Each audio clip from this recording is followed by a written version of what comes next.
बिस्मिल्लाहिर्रहमानिर्रहीम। अस्सलाम वालेकुम नाज़रीन, उम्मीद और दुआ करता हूँ कि आप लोग जहाँ जहाँ पर होंगे खैर आफियत से होंगे और रिलीव्ड होंगे। रीज़न के पिछले चंद दिन हिंदुस्तानी जारहियत, उनकी फ़ौजी जारहियत और जिस तरह वो जंग के जुनून में पूरी कौम हिंदुस्तानी मीडिया ने जंग के पीछे लगाई हुई थी, उससे कुछ रिलीफ आज मिला। इस खित्ते को, इस रीजन को और इस पूरे रीजन के पीस को कुछ रिलीफ मिला। बट मुझे ये बताते हुए बड़ा अफसोस हो रहा है कि जहाँ पूरे पाकिस्तान के अंदर मैं इस टाइम के ऊपर जब आपसे मुखातिब हूँ, मैं इस्लामाबाद में मौजूद हूँ और इस्लामाबाद के मुख्तलिफ हिस्सों में आतिशबाजी की जा रही थी।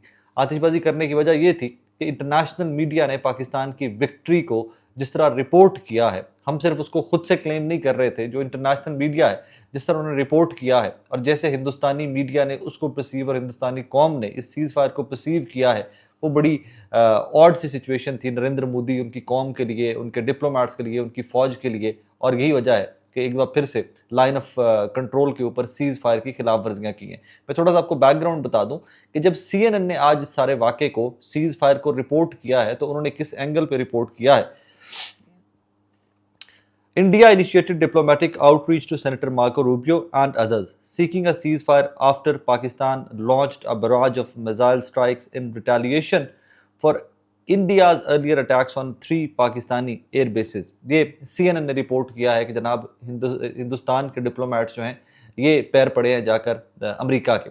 उसके बाद टर्की को इन्वॉल्व किया गया, सऊदी अरेबिया को पहले इन्वॉल्व किया गया था, 2-3 मुल्कों को, इवन चाइना को भी डायरेक्टली अप्रोच किया था हिंदुस्तानी डिप्लोमेट्स ने। अब्दुल बासित साहब ने, जो हमारे साबिका सफ़ीर हैं पाकिस्तान के वहाँ पर इंडिया के अंदर, उन्होंने इस खबर को दिया था कि जनाब हिंदुस्तानी डिप्लोमेट्स ने चाइना तक को, या हिंदुस्तान ने चाइना तक को अप्रोच किया था कि बस भी अब सीज़ फायर करवा दें, ऑल दैट। सो पाकिस्तानी अपनी विक्ट्री जो इंटरनेशनली रिपोर्ट हो रही है और जो हिंदुस्तान के अंदर बैठे हुए उनके अपने लोग, उनके अपने एक्सपर्ट मान रहे हैं कि हमारी PAF ने, हमारी पाकिस्तान एयरफोर्स ने, हमारी आर्म्ड फोर्सेस ने हिंदुस्तान को हराया है, हिंदुस्तान मिस कैलकुलेट कर गया, मिस जज कर गया सारी की सारी सिचुएशन को।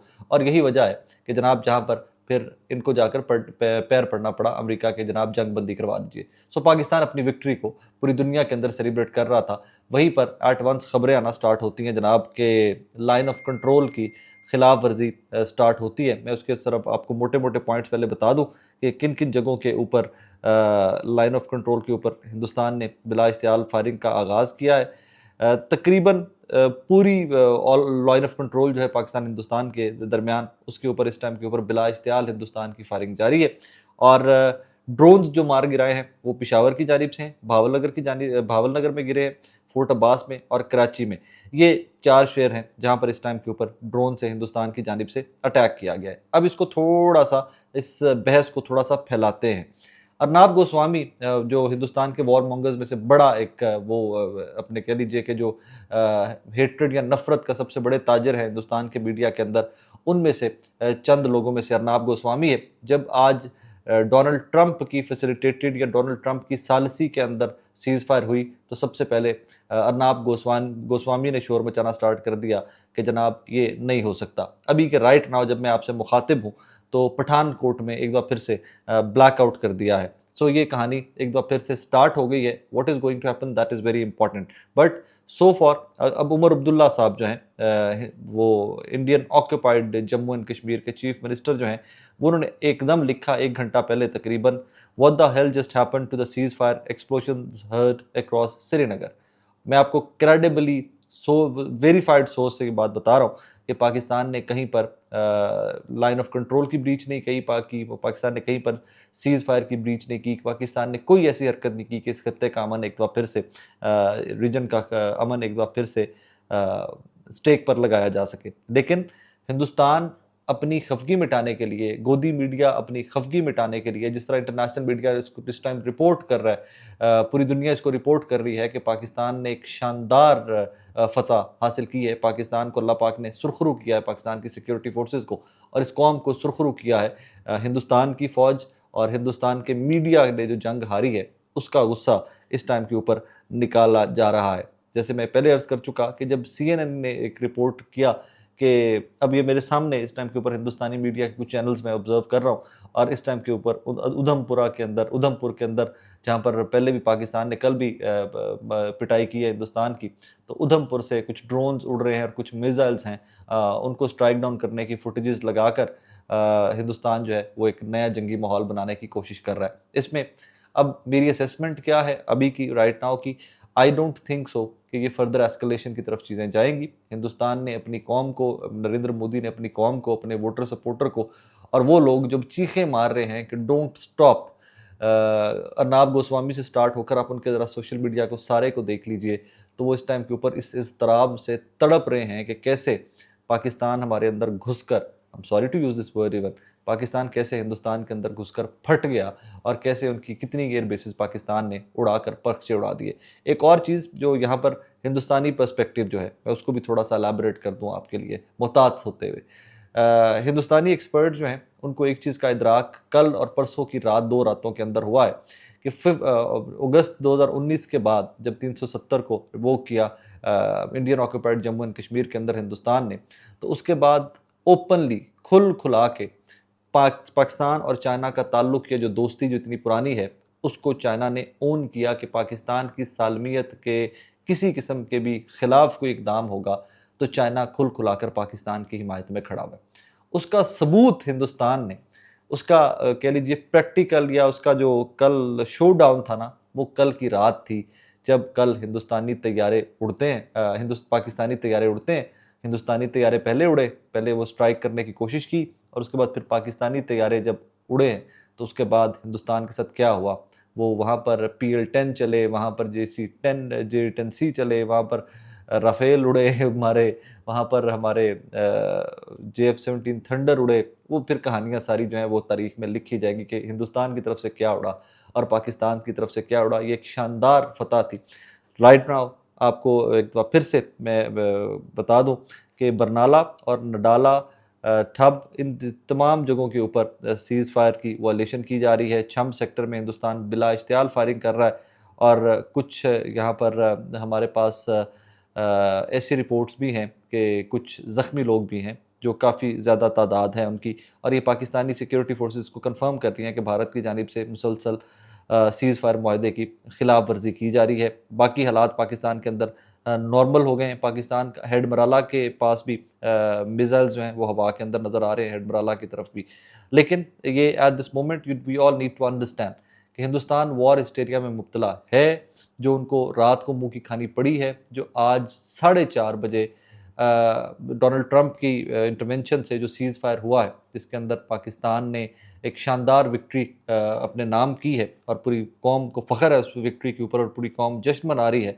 वहाँ पर एक बार फिर से हरामज़दगी, I am sorry to use this word, but when it comes to Narendra Modi and his security forces, जो हमेशा जंग के मूड में रहती हैं, this word is very appropriate for them.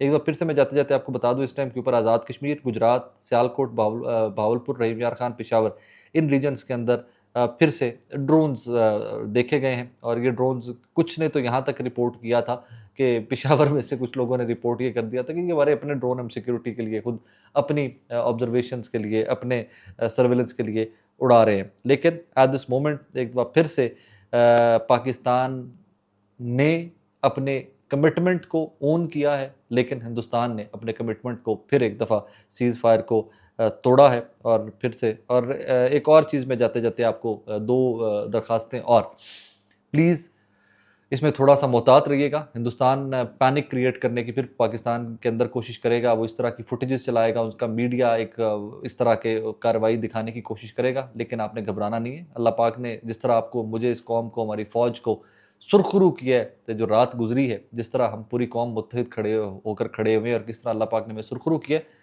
उसके बाद तो बिल्कुल कभी भी नहीं घबराना। मैं इंशाल्लाह अपनी आने वाली नस्लों को भी ये स्टोरी सुनाया करूँगा कि 9 और 10 की रात को क्या हुआ था और फिर कैसे पूरी की पूरी कौम मुत्तहिद खड़ी हो गई थी। सो बिल्कुल भी घबराना नहीं इसमें।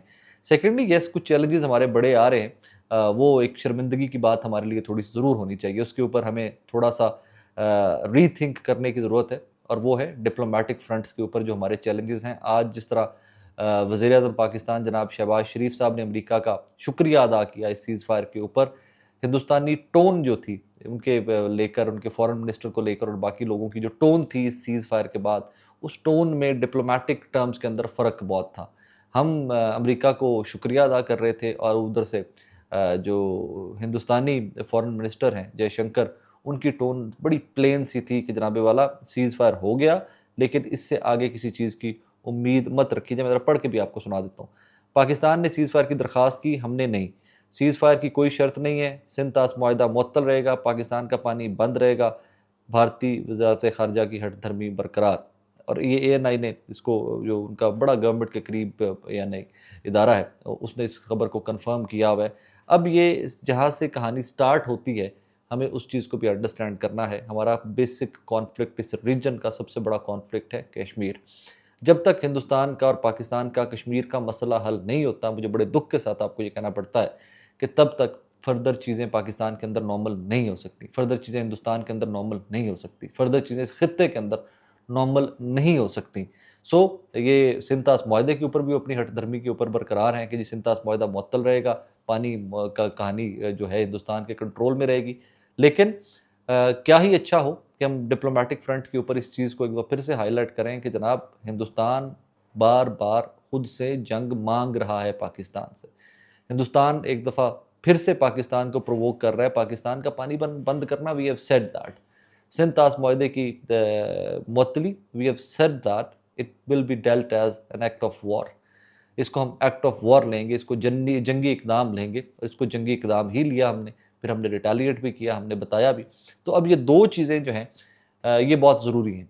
ये अगर दो चीज़ों में गिव एंड टेक होगा, ये भी याद रखिए कि ये नहीं है कि पाकिस्तान मुंह से निकालेगा शर्त और वो पूरी हो जाएगी। It doesn't work like that on diplomatic fronts.